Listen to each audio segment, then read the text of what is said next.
Um, First of all, I just want to say thank you for having me. And I wish I could have been present for more of this. I just caught the last couple minutes of that YouTube and or whatever video that was. And um, yeah, it looked amazing. So I feel like I'm missing out. I feel like I'm walking into the middle of a good movie and I have no context. And I wish I could be there with y'all in person. And I'm going to try and shoot out. I live in Elk, California, which is on the coast. So I'm going to try and shoot out to Ukiah to visit Quail Seeds with y'all and see JP and all the cool things they're doing. So hope to meet you all in person later. And for those who don't know what we do, I work with Ecology Action, which is a nonprofit that's based out of Willits, California, not too far from Ukiah, that teaches people worldwide to better feed themselves while conserving soil and resources. And it's been around for about 50 years. And I run an initiative called the Victory Gardens for Peace Initiative, which is a project of Ecology Action. So we have a nonprofit umbrella that we can fundraise and accept tax deductible donations through. But we are kind of self-funding in that sense. We don't really receive direct funding from Ecology Action. It's almost like a side project I took on about 10 years ago. And in doing that, I agreed to make it self-funding so it wouldn't be any weight on the organization, which is what I call an experiment, what we're doing.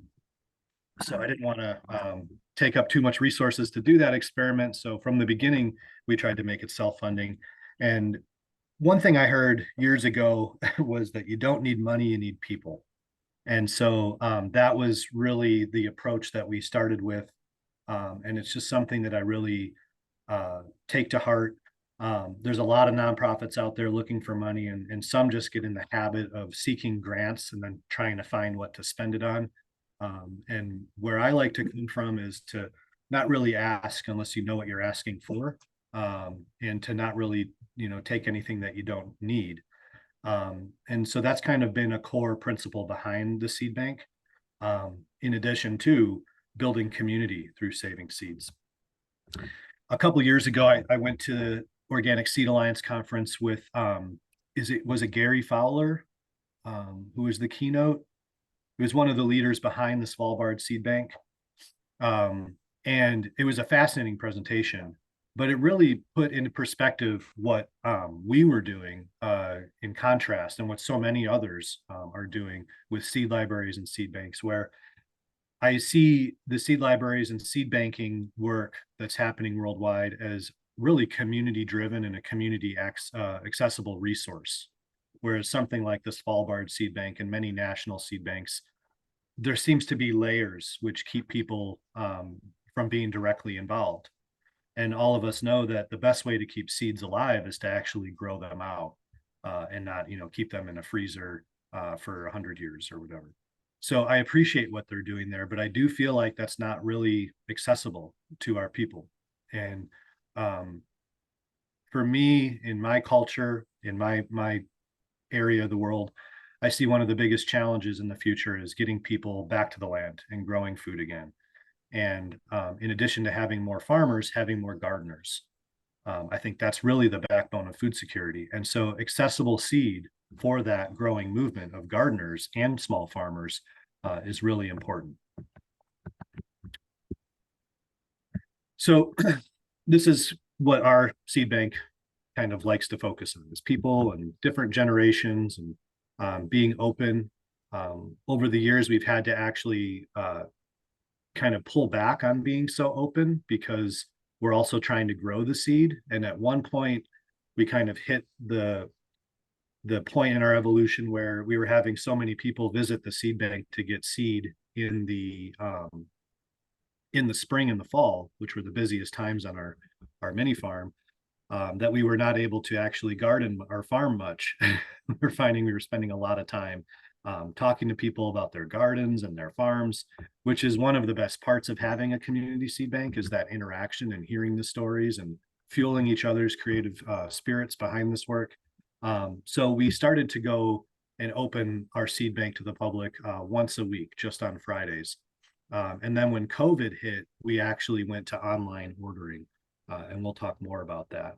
But the best part of having a community seed bank is the friends that you form around it and the sharing, the spirit behind it.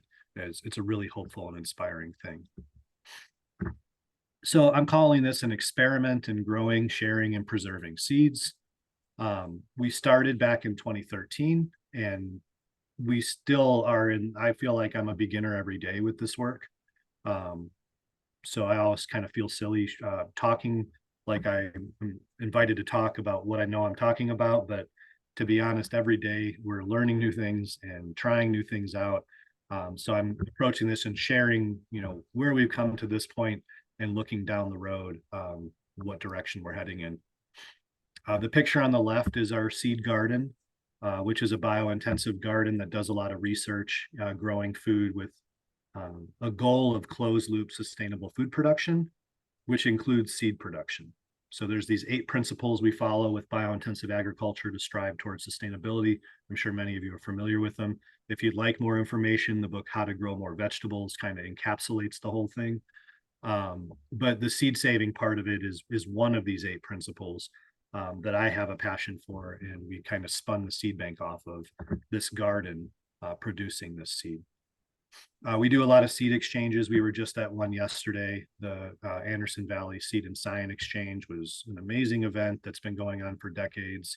The main driver behind that recently passed away, Mark Albert. And it was amazing to see all these people step up in that vacuum and make the event beautiful. So I don't know if anyone in the room today was there yesterday, but it was a wonderful event. So we collect local seed. We don't deny any seed really, unless we know it's like a GMO seed or grown questionably. But we keep all our jars separate. So, if someone's growing the same variety of quinoa or lettuce, we have separate jars that we keep those in for several reasons. One is in case, the germination's not good, you've got the 2 jars separate, so one source is better than the other. And we also keep generations separate too. So if you've been growing the same variety of lettuce out for 4 years and you contribute seed each year, we'll keep that in separate jars. And we can go back to those different generations when I'll grow all of them out in 100 square foot growing bed and see how they perform. And we can see where some seed is better than the other. And then we might do some breeding projects where we'll take the best of several generations from several different growers and select seed from those and encourage crossing if it's that kind of plant. We don't really have any overhead, which is really nice. We don't have to pay staff, which is volunteer work that goes into this, which means a lot of love and a lot of work. But it means that every penny that gets donated gets actually put towards the community collection. So that's really important. We also bring together issues of education and access. A few years ago, there was some laws trying to be passed in California to make trading of seed beyond 3 miles from where it was grown illegal, unless you went through the standards of seed companies, and which involves paid staff sometimes to meet those standards. So a lot of people organized to help defeat that, and we got signatures and help spread information on that. So we also do that sort of thing.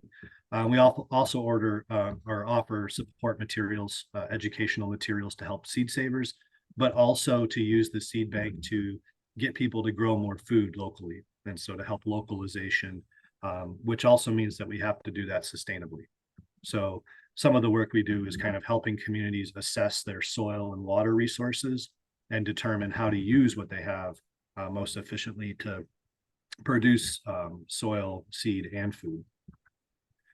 We have a 5-fold mission: preserving and locally adapting seeds, making these freely accessible to everybody. Even those who might not be able to afford seed, we make sure that they get seed. We raise awareness of the seed saving issues, and then we connect the issues of soil, food, and seed. And we hope to develop a good community of seed stewards. When we began this work, there was a few seed savers that we were aware of doing things. And since we started, there's been a number of seed projects that have popped up. The seed library movement has completely taken off. And so what started as like a lonely little effort on our part, now we find we're surrounded by seed savers. And it's really inspiring to see that. And I'm not sure if that's just unique to Mendocino County, where every library in the county has a seed library, and they're all doing amazing work. and where there's seed companies and there's organic farms everywhere. Um, I know it was not like that where I'm from in Illinois, but I feel really blessed to be in this community of seed savers and with all of you today.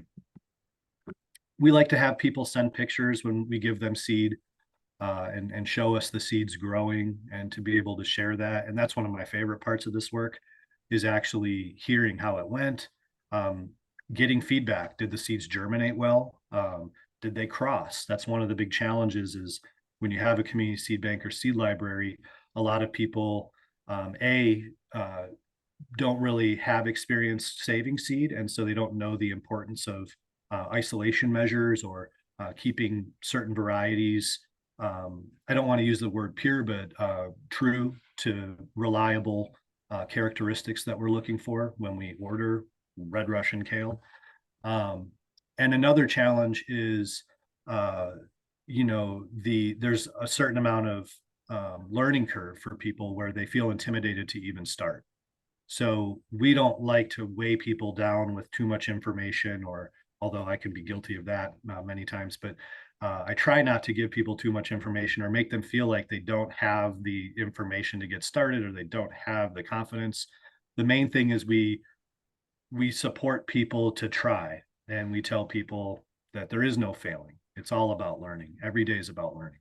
So there's kind of three tiers of participants in this work that have kind of emerged.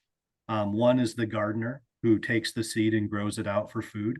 The other second tier would be the person who saves seed, and they save it for themselves, and maybe they give a little bit back to the seed bank. That's awesome. We love that. And then there's the third tier, which is like they understand the importance of the seed bank, and they want to make sure it continues to grow and that we don't lose any varieties. So they'll actually adopt a crop and grow it out in a significant quantity, which basically means a big mason jar worth of seed that'll last a few years. We're not talking about hundreds of pounds or 50-pound bags of bulk or something, but just good sized jars that keep us from having to grow everything out every year, that will last us a couple years. We really love that. And oftentimes those people will also take on different varieties to do breeding projects and landrace type stuff. So the seed banks become a resource for a lot of people at different entry levels and different skill levels, and with different goals. And that's inspiring. This is a timeline of kind of how we've grown over the years.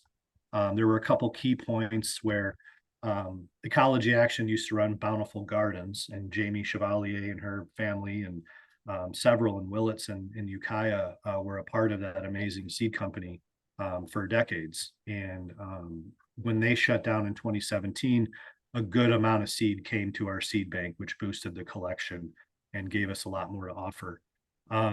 COVID was another huge thing where I kind of got freaked out and started getting on the radio all the time and telling people to garden, start garden. You should have gardened last week, but let's garden now. And I really thought that was going to be the straw that broke the camel's back in terms of the global food economy and mass famine. Some of the UN predictions were this could create a famine of biblical proportions. I don't know if anyone saw that when that man made that statement, but I got freaked out and actually started duplicating our collection. We had 1,500 jars, and I started taking other jars and keeping two collections separate in case someone broke into the seed bank. I was really freaking out. So encouraging people to grow food, all of a sudden we had a 1,600% increase in orders, and we decided now is the time to put the whole collection online and have a password to keep it local, because we were receiving requests from seed from other countries. Ecology Action works with a lot of different people in different countries and sustainable farming. So I was sending seed to Puerto Rico. I was sending seed to Chile. I was sending seed to Canada, to Spain. And then all of a sudden I got on some list. And every time I would send seed, I would get a letter back from, I think, Customs. I have a couple of the letters posted in the seed bank. But basically tell me they're incinerating my seeds and telling me I'm a bad person and I shouldn't do that again. And that was disheartening. So we decided to prevent a run on the seed bank and to kind of keep it more local and for our community. to put a password in, which don't tell anyone, it's save seeds, exclamation point, all lowercase. If you want to get some seeds, go for it. And we will mail those free of charge. We do take donations to cover postage, and it's great when we get donations. So COVID was a big kind of turning point. And then meeting Daniela Soleri, I'm not sure if she's present at this conference, but Daniela had us, she was doing a study maybe in 2014 or so about, oh, it looks like it was around 2018, 2017, about seed libraries as new institutions for seed systems and communities. And Daniela has really done a lot of great work. I think she's out of UC Santa Barbara, and her partner, David Cleveland, maybe, I think is his name. They've written several amazing books about food, small scale food production around the world, dry farming, and they're really interested in seeds. And they did a study of seed libraries and seed banks. I'm sure many of you are included in that if you run a seed library here locally, that basically looked at the role they were playing and some of the challenges they were facing. And not surprisingly, the majority of these seed libraries and distribution systems were run by women. And they were getting, things directly to people in communities with very little cost or overhead, very efficiently, and facing the challenges across the board of getting people to save seed and bring seed back. And it's a fascinating study that I think really helped a lot of us put into perspective what we were doing and understand our challenges as a community of seed libraries and seed banks. We're not in a library, so we're not a seed library, and we really don't offer seed that was from a seed company. I would say 95% of our seed at this point is grown by local people, and a lot of it by me, to just make sure we don't lose anything. Because some things that people just aren't as interested in, like quinoa, they don't know yet how important quinoa is for a food crop on the coast. So I find I'm having to do a lot of that work to keep varieties going, but we're always looking to meet more people and learn from other seed libraries on how best to do this. So a lot of great things have happened over the years, and we're just honored to be a part of a growing movement. The picture on your left is the first iteration of the seed bank. It was our garden tool shed with about 20 or 40 jars on a shelf. And we started giving garden tours to people who were interested in sustainable food production. And we would give them seeds to take home and hope that they would grow some of this banner fava bean because it produces lots of biomass to make a really good compost pile. Or some of these grains, which have kind of been forgotten in backyard gardens. And then we started becoming more organized and had to kind of systematize as we had more seeds. So the picture in the middle, we started developing labels and codes and spreadsheets to track things and make sure, we were on top of it. And one of the goals was to never lose a variety, to always have living good seed for every variety that's ever come through the seed bank.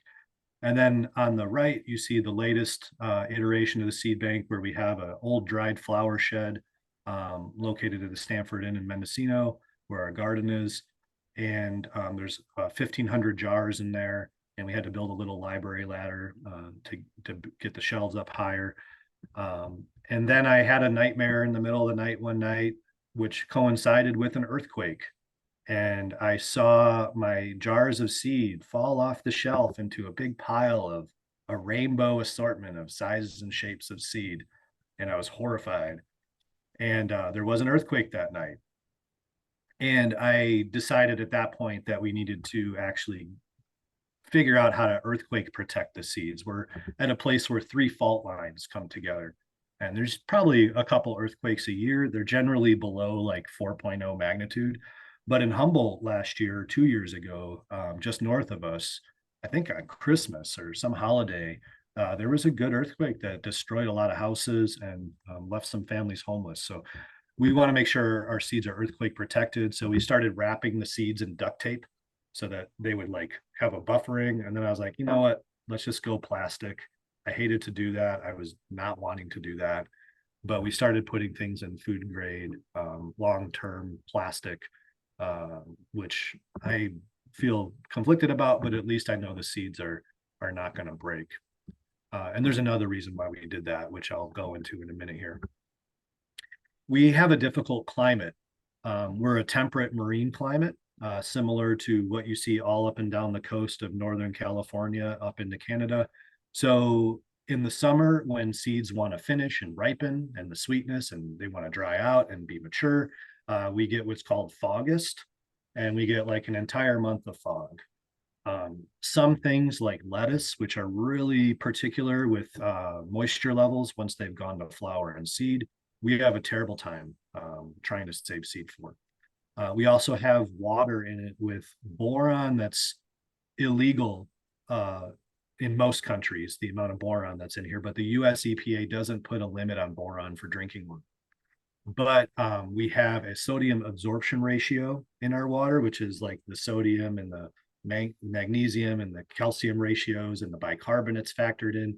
That's the limits for severe for irrigation is 9. Ours is rated at 12. The boron in our water has left our soil with, in some areas, 30 parts per million boron, which is about 30 times what's considered safe for growing vegetables.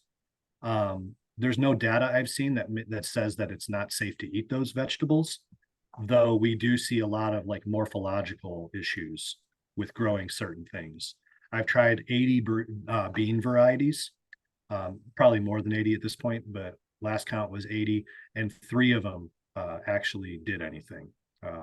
Fava beans, on the other hand, seem to tolerate boron okay. So that, in addition to being a cooler climate and the fog, we have some challenges saving seed here. I recently bought land in Elk, which is where I'm giving this presentation from, and we've got more sunshine, better water, and less fog, and warmer temperatures. So I'm looking forward to hopefully migrating at least some of this work here, if not all of it. But that's an organizational decision with Ecology Action. So we had to build a solar dryer to help dry things out, which you're probably saying, okay, you just told us there was a bunch of fog and you built a solar dryer. So inside the solar dryer, there's a space heater. So we just try and raise the temperature of the air, and as air temperature increases, it can hold more moisture. And if we found that if we can get the temperature in there to about 100 to 110 degrees for a couple days, it will really wick a lot of the moisture out. You generally don't want to do that. That's kind of too hot for a lot of things. But we haven't noticed any major problems if we keep it for just a couple days like that. I haven't really tried to keep seeds in there for more than like a couple weeks. I'm pretty sure if you kept things for a couple weeks at 110 degrees, it would be pretty bad.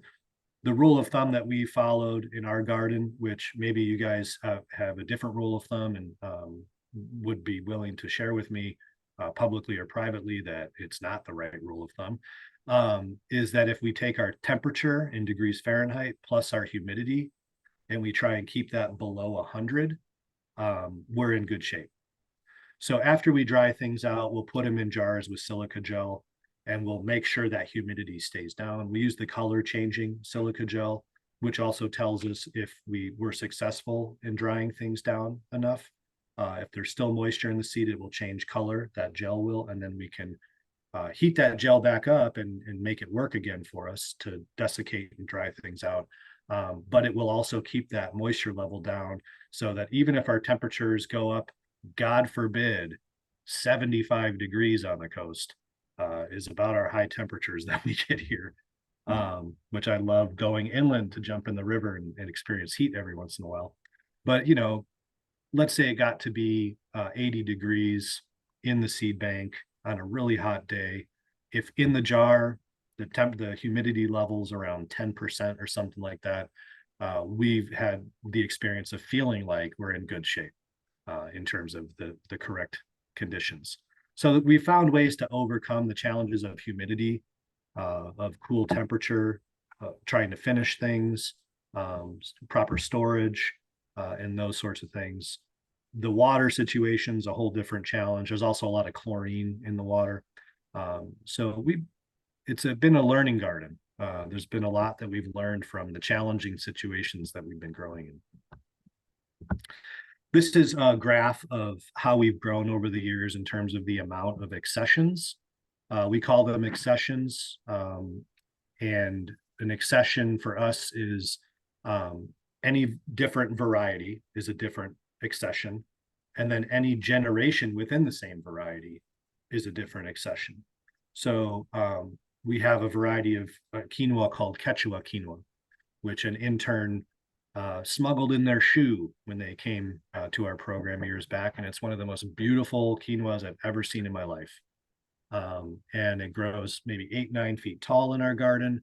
It's a very long season. It just seems to wait to finish until the day length shorten in October and November, which butts us up into the rainy season, which presents a challenge. Quinoa doesn't like to get wet when it's finishing. It likes to sprout on the plant when it's finishing. So that's a variety that's very special to us. It poses some challenges, and we communicate all that stuff. We've got probably 8 or 9 generations of that variety, all in separate jars. So we have 8 or 9 accessions of Quechua quinoa. So when we say we have about 1,500 jars of seed, they're not all different varieties. We probably only have maybe 800 or 900 different varieties, but we have a lot of generations. And then once we accumulate 5 or 7 generations, depending on the type of seed it is, something like parsnips, we might not be able to accumulate 5 generations and then grow it all out, because parsnips aren't viable for more than a couple of years in our experience, despite all our efforts. But something like corn, beans, things like that, once we hit that 5 or 7 generations, we grow it out in 25 square foot blocks. And then we select the best 25 to 50% of all of those generations. And then that's a new accession. And I just label those separate as a legacy. I don't know what else to call them. But I'm really curious to learn more. And I wish I could have participated more in this. With all the things going on locally here, I couldn't, but I hope next year I can, or whenever the next opportunity is, because I have a lot of questions on breeding and adaptation. And everyone likes to say we're breeding for local adaptation and climate change. And I don't know what that means. I'll be honest with you. I run a seed bank for the last 10 years. Finding what that really means and really understanding how to monitor that, engage that, is really a next step for me personally, to be able to say that this jar is adapted to our local conditions and climate. Yeah, I'm really interested in those metrics and how to do that. So that's definitely a next step. Here's some more pictures. We do a lot of events with the local community. They're all free workshops. We always accept donations gladly, but we like to get people threshing and winnowing and bringing their seeds in to use our screens. We've got maybe 3 sets of the nice Horizon Herbs, cedar, stainless steel, 8 different grades of seed cleaning screens per set. And so we'll lay all those out and encourage people to bring their seed, and they can offer to provide some to the seed bank, or they can just use the screens. But it's a great social event. We're playing music, we're having snacks. It often takes place at the local botanic gardens, which is kind of a major institution on the coast here. And it's just a lot of fun to get together as a community and not just stay isolated in my little seed bank. We also do a lot of classes in how to grow seed and save seed, and incorporate that into our sustainable food production classes as well.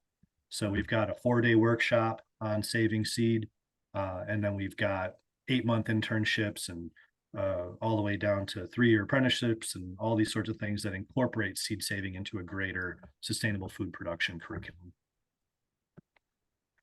Some of the resources that we give out include, what I would say are compilations of my favorite seed saving books, which are Seed to Seed by Suzanne Ashworth, The Organic Seed Grower by John Navazio, Carol Deppie's work. I think that's how you pronounce her name. I know you guys know her personally. Yeah, I've got probably 10 books that I kind of go through and I'm like, yeah, and this is the information that's resonated with me. And I find that as my experience grows, I'm more attracted to different information. Like I just mentioned, the adaptation part of it. So We're always kind of building onto these. And at this point, we've compiled about 100-page manual on seed saving, which includes information on biodynamics. I personally feel drawn to biodynamics, but I know that not everyone is. And I also know there's a lot of, questionable things in the biointensive or biodynamic community, as well as questionable things in every other community. But to me, the biodynamics helps put people in a really good space of understanding rhythm and influences in plant growth. Just aligning the seasons up with the four elements, whereas earth is winter, spring is water, air is summer, and fire is autumn. And the plant parts, the root is earth, the leaf is water, the air is flower, the seed and fruit is fire. I find that to be a powerful tool without getting into Rudolf Steiner's agricultural lectures, which I still can't understand. After trying to read it 3 times, I think I've gotten about 25 pages in before I'm like, and I can't do it anymore. But I find that those sorts of real basic foundational concepts actually help people who don't know where to start developing an intuition and developing a sense of confidence and a wonder that draws them into gardening and growing more food. So a lot of these things that I try and put together for people and the work with the seed bank is to use the seed bank as a vehicle to get people to connect to nature. And that, to me, doing that in a garden is one of the most powerful experiences I've had. I've also done a lot of hiking in the woods, but there's something about nurturing a plant from its germination all the way, not just cutting the head off the lettuce and decapitating it, but all the way through seed production and getting a sense of the wholeness of that plant and what it expresses throughout its entire life cycle gives me a better understanding of that plant. I relate more closely to it. And I have a deeper appreciation and love for that plant. And I've seen that inspire other people too. The sense of wonder. It's not just about we need food security. We need to grow more seed. We need to grow more food. It's also about like reawakening that lost connection to our Mother Earth that, in my opinion, is the true cause of climate change, the true cause of the problems that we have ecologically and maybe even socially. We kill our mother to grow our food. We kill our mother to build our homes. We just keep slicing and killing her. But in the garden, it's a different relationship. It's not about needing to make money. And I need to make money in my garden, so I understand that. But I think for a lot of people who are reskilling, that ability to have a garden where the decisions on what to plant, where to plant, how to plant are not based on how am I gonna break even this year financially. It's based on love for the earth, for my family, for healthy food, for healthy soil, for pollinators. And that to me is like such a positive step forward and such a wonderful opportunity for humanity at this point, and especially in our northern hemisphere consumer cultures. I went to a conference a few years ago in Washington, D.C. It's called the Food, Energy, Water Nexus. It was a UN thing. I don't know how we got invited because we were a little nonprofit in Northern California, but it was all these UN people, university people, policy people, and heaven forbid, economists were there talking about the financial value of the Oglala aquifer. Um, I went there really excited to participate. And when I was there, I was like in tears, heartbroken to hear these solutions. And one of the solutions for food security, without getting too far into it, was um, higher taxes in Europe and the United States to subsidize GMO and hybrid seeds and fertilizers to send down to Malawi with this case study that this professor from Columbia had of when they did that, the people in Malawi were able to increase their yields and sell more food to Europe. And then they had more money to feed their families. And it just seems so backwards to me. And it has to do with seed. hybrid GMO seed, that whole package that comes with it.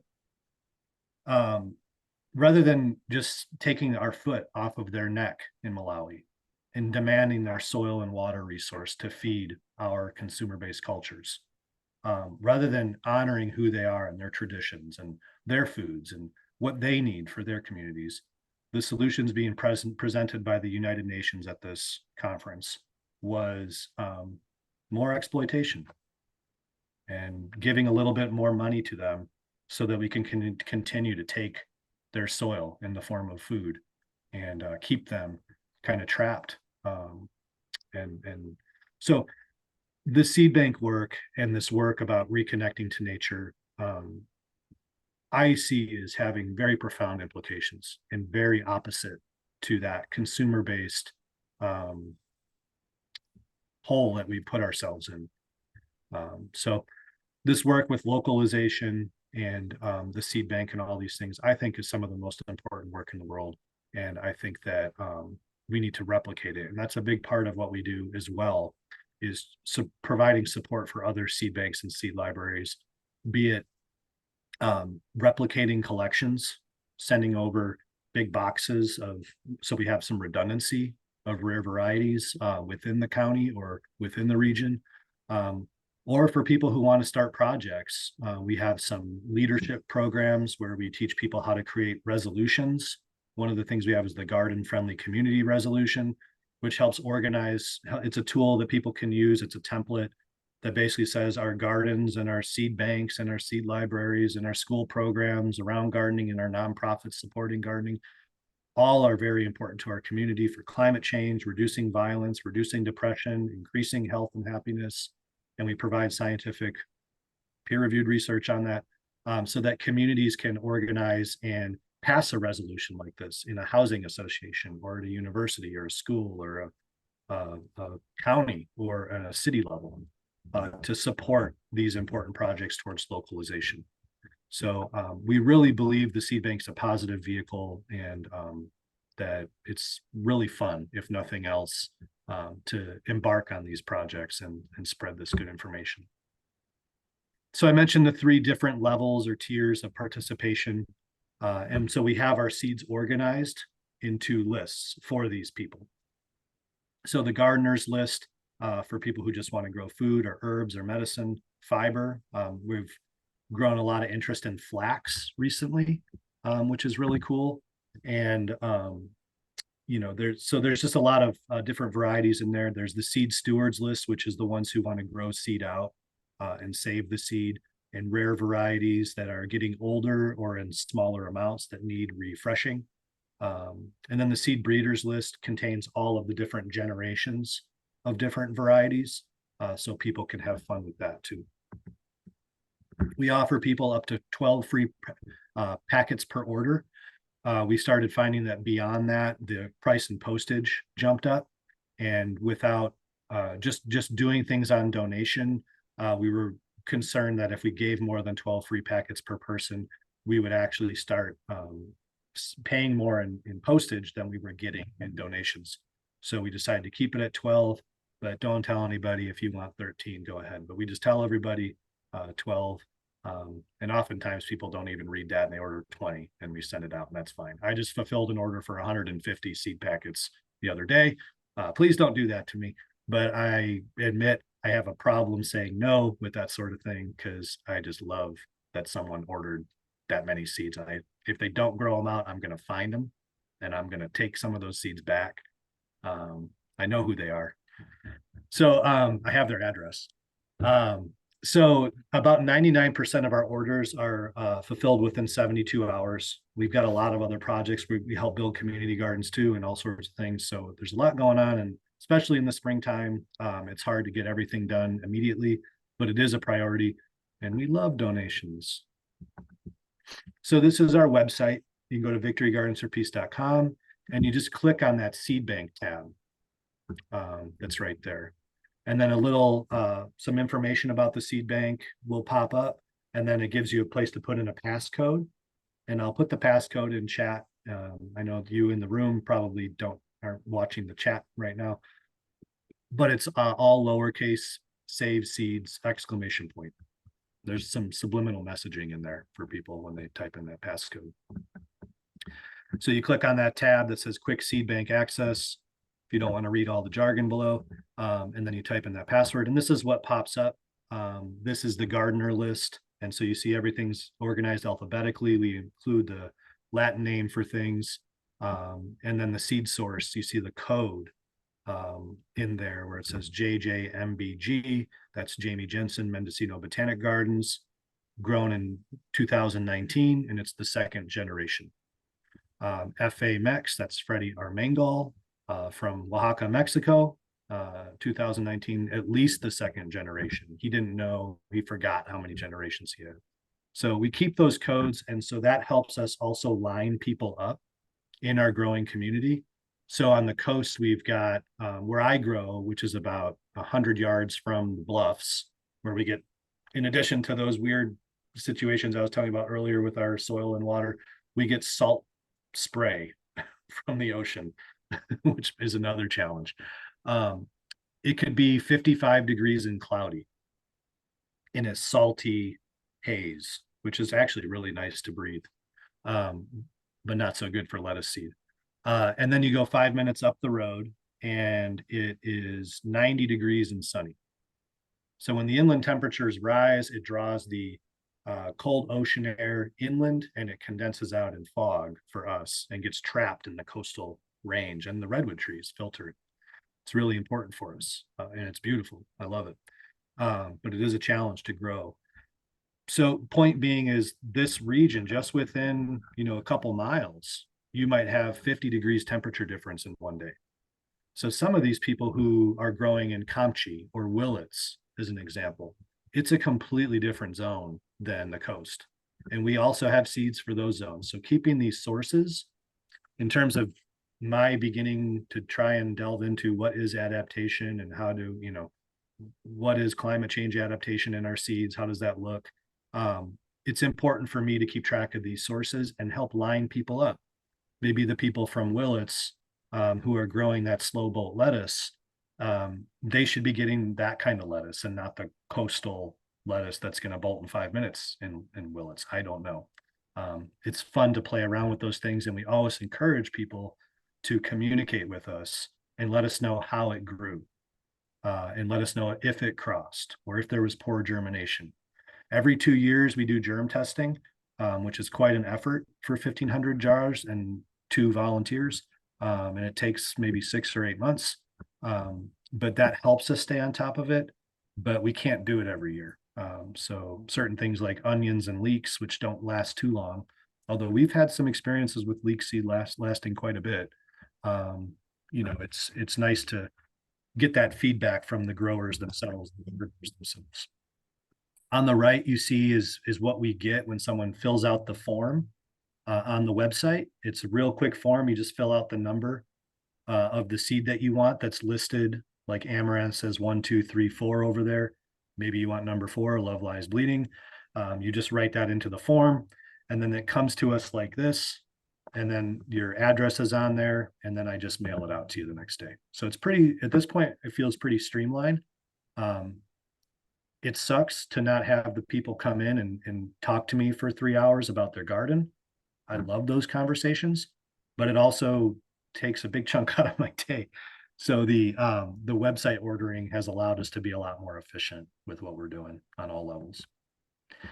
So when we started germing, I was visiting Jamie Chevalier at Bountiful Gardens and seeing what they were doing, and they had these cool baking trays with plexiglass and some like blotter paper or paper towel or something in there. And so I started doing it that way. And then as our collection grew, I found these for pretty cheap on sale at the hardware store. It's like what you put in your garage for nuts and bolts and screws. And we figured out how to really efficiently cut those blue shop towels you see at the mechanics store, which I don't know if those have chemicals in them that are going to inhibit germination. We haven't seemed to have a problem with that yet, but it makes me curious. So yeah, we just put 10 seeds in one of those, and then we've got a dry erase board where we're tallying things. And we don't just look at how many germinated, but we have a heating pad behind that that's duct taped to the back of that whole thing. and we keep track of the temperature we're at, and then how many seeds germinate at which day. So I should have included a picture of it, but that dry erase board has all the seeds listed on the side, and then it's got the where they're located in those little cubbies, and then it has like 5 or 6 slots in there where you can write on February 25th, 2 out of 10 germinated. On February 28th, 4 out of 10 germinated. And so looking at that and just relaxing our mind without too much data in our heads and understanding how it's been going for a number of years with these seeds, we can assign a value. So we have the germination value, which is our percentage of germination, but we also do a 1 through 5 vigor, which means how quickly they're germinating according to the temperatures. And then you have some corn that will germinate pretty well at 50 degrees, and you have some corn that really wants 65 or whatever. So getting to know these varieties is really fun, and trying to track all that is a challenge, but I find it to be exciting because I'm weird like that. Maybe some of you are too. When we send the seed order out, we give them bookmarks to, that's what you see on the left, front and back, just quick seed saving tips with a QR code to the seed bank website, which has a bunch of seed saving videos, and then a bunch of other planning tools, planting calendars, different calendars where it shows like seed saving dates and things like that. Like oftentimes it's better, I've noticed for me, it's if I'm going to grow carrots, growing them early in the year is good for food, but waiting until June or July to seed my carrots is better for seed production. So helping people kind of navigate that information, and maybe inland it's different. I don't know. That's just what we've noticed on the coast in my garden with all my weird situations going on. So always a caveat, what works for you might be different than what works for me. And then we have this pledge that we give everybody to encourage them beyond just seed saving and my garden. This is a pledge we give people that says, we believe that a peaceful and sustainable future starts in our own backyards. We work with reverence and honor the earth beneath our feet, the earth from which we come and to where we return. We find joy in working with nature and each other to nourish ourselves and sustain our communities. In our labor, we give back more than we take. We commit ourselves to a future of peace and abundance.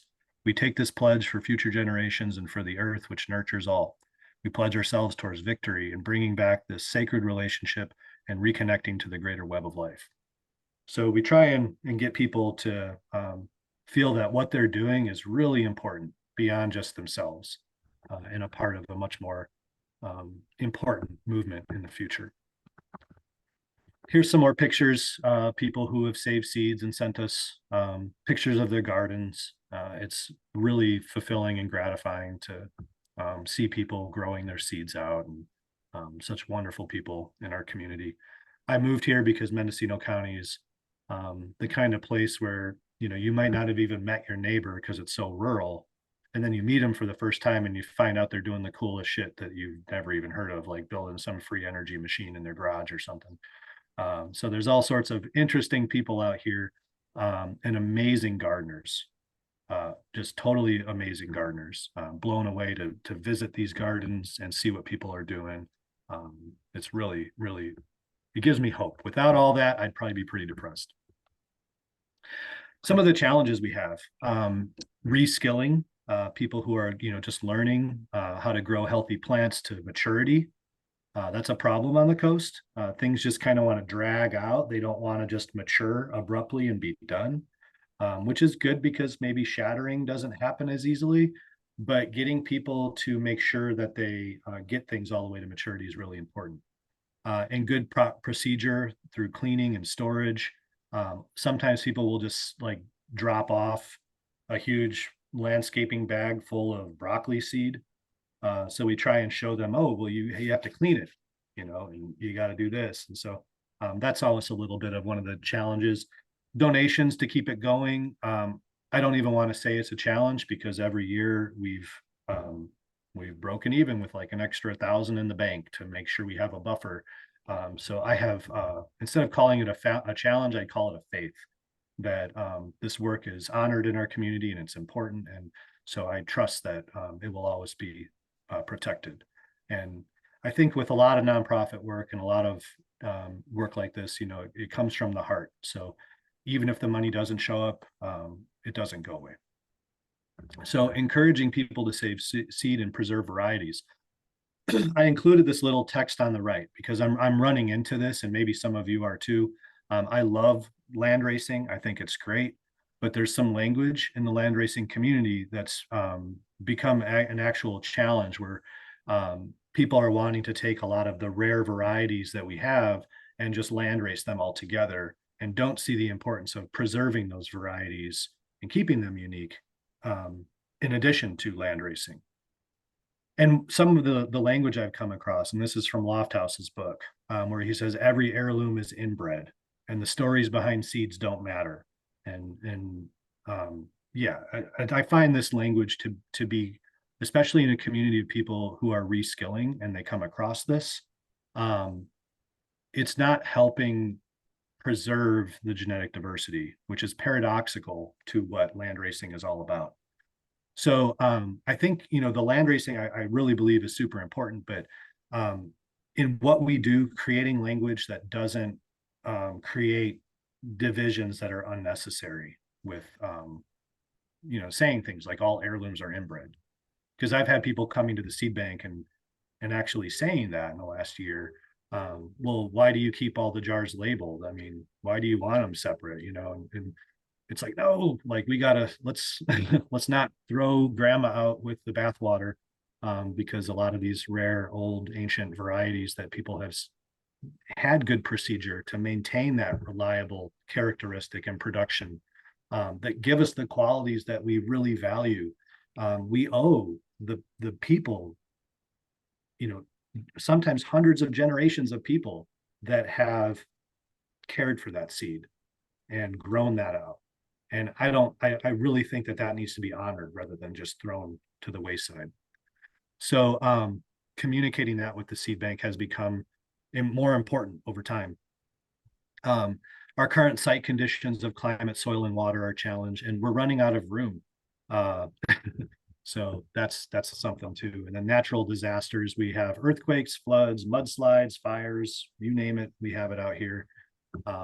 So one of the things we decided to do, and I'm almost done with this, so bear with me, is I have fond memories of the Ice Cream Man when I was a kid, running out, he'd play that little goofy song. And I've got a good playlist of like 25 vegetable songs, some Beach Boys songs. If you haven't heard the Beach Boys song, Vegetables, it's one of the greatest songs in the world. I see ABBA, is it ABBA? I just saw your face light up. I appreciate that. So yeah, I want to get like a loudspeaker, and I bought this trailer, but this trailer, it turns out through this amazing rainy season we have, has a lot of leaks. So I'm weighing on whether I should invest in a different trailer. We got this for $1,000 and I just paid for it myself. But yeah, I'm kind of debating. So if anyone has a trailer in good shape, I'll drive like maybe up to 1,000 miles to go pick it up. I run my truck on vegetable oil, so it doesn't hurt too bad. So I'll do that. One of the challenges I had when I bought this trailer was I realized it was bigger than my truck. That's an old Toyota diesel. So sadly, I had to buy a new truck that was bigger. I also have a 3-year-old, and I couldn't fit my dog and my 3-year-old in the Toyota. So I bought a Dodge Cummins that's being converted to vegetable oil, and I had more power driving up Grants Pass when I had to go back with my truck in tow than I had going down Grants Pass with my Toyota not towing anything. So the truck has been amazing. I'm nerding out on this truck, as you can see, but now I can pull trailers around. We want to do a mobile seed bank because being on wheels, it'll help with earthquakes.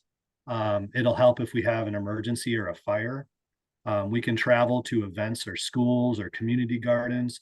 Like, it's a huge effort for me to like find the seeds I want to bring to the seed exchange and load it all up. Anyone who's done farmers markets before, or seed exchanges, it's just a lot of work.